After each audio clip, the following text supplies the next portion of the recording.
青山公路一直以嚟都係中低密度住宅同海景洋房嘅集中地。呢度既有屹立多年嘅老牌屋苑，好似香港黃金海岸、蟠龍半島，坐擁優美海景，遠眺大嶼山；亦有新晉豪宅，例如滿名山咁，群山環抱，望出去成片綠色，相當舒服。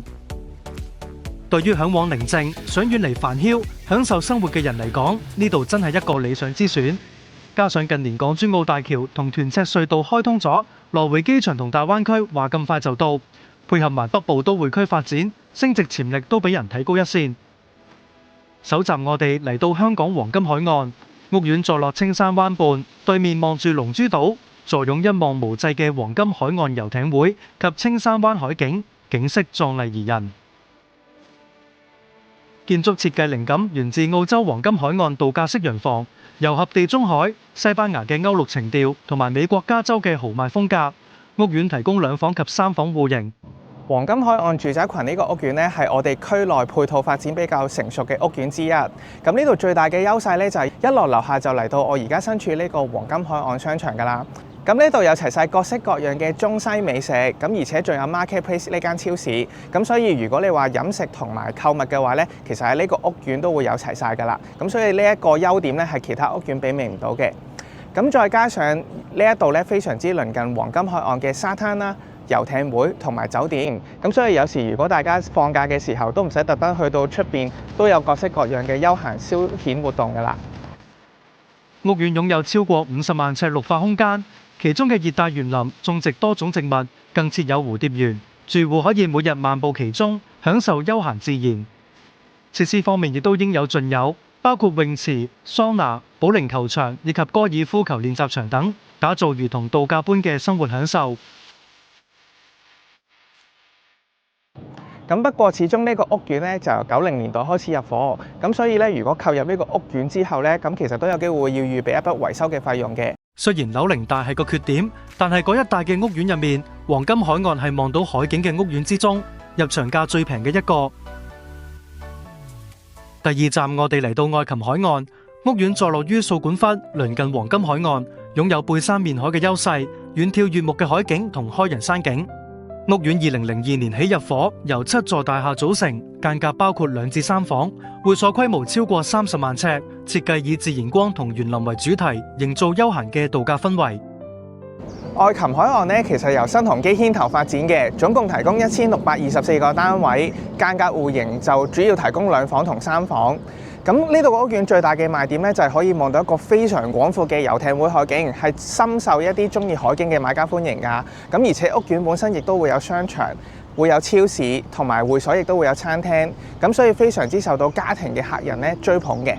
交通方面，屋苑毗連青山公路、掃管笏段，有多條巴士及小巴線來往市區，揸車出行亦相當方便。對於追求生活質素嘅買家嚟講，愛琴海岸可以講得上滿足晒佢理想中嘅所有元素。不過呢度只係提供2房或者3房嘅單位，咁所以如果一啲想揾開放式或者1房嘅買家呢，就可能要留意翻附近嘅新型屋苑啦。想尋找年輕屋苑、豪華會所同埋高私隱度，2018年起入伙嘅滿名山可能係你心水樓盤。屋苑依山而建，以樹屋為設計主題，部分單位可以遠眺山景、黃金海岸或咖啡灣海景。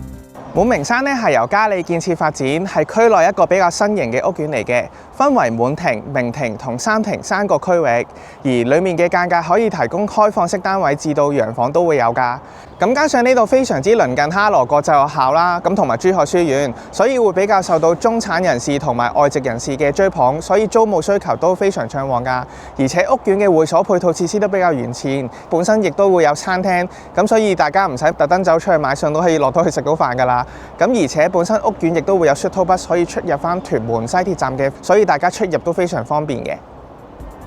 成個屋苑設有20座住宅大廈及43間獨立屋，共1101伙，實用面積由308至1847平方尺，間隔涵蓋開放式至4房，主打1到2房戶型。獨立屋面積就由1785至2877平方尺，適合追求個性化生活空間嘅住戶。咁不過呢一個滿名山位置呢，就會比較偏離黃金海岸商場，所以如果大家要有一啲日常生活配套需要購物嘅話，咁就需要步行返大概15分鐘左右先至可以去到㗎啦。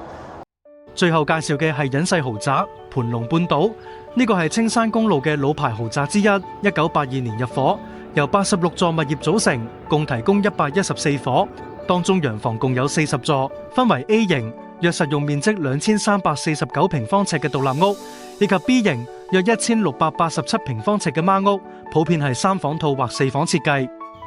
而分層或複式單位就由990平方尺起，主要屬3房套間隔。屋苑依山而建，環境清幽，私隱度極高，提供室外泳池、兒童遊樂場、日光浴場、網球場及迷你酒吧等設施，適合追求寧靜同品味生活嘅住戶。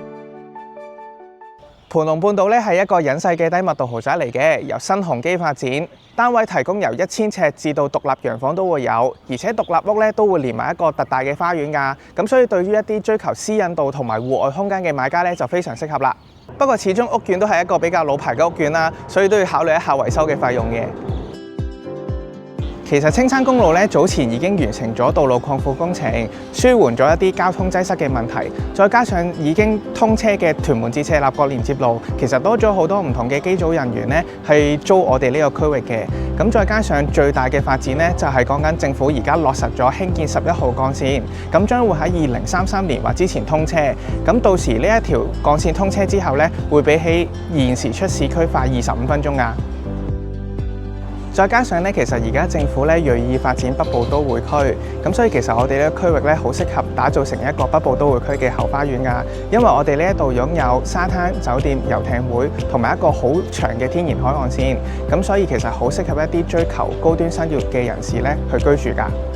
而且我哋區內嘅道路發展規劃都開始逐漸完善。咁除咗我啱啱所提到嘅屯門至赤鱲角連接路之外，非常之快可以聯繫到機場，加上港珠澳大橋，可以1個小時之內就可以去到珠海或者澳門。而且仲有深圳灣大橋可以聯繫到前海同埋深圳灣個區域，咁所以變相都比較適合一啲來往國際同埋中港嘅兩地人士居住嘅。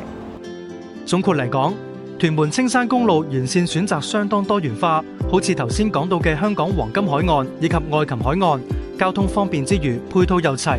啱晒想上車嘅朋友。區內仲有滿名山呢類年輕豪宅，以及老牌屋苑、蟠龍半島呢啲高私隱度洋房，滿足到唔同階段同預算嘅置業需要。無論你係第一次置業，定係想升級換樓，呢度都可以揾到心水嘅理想居所。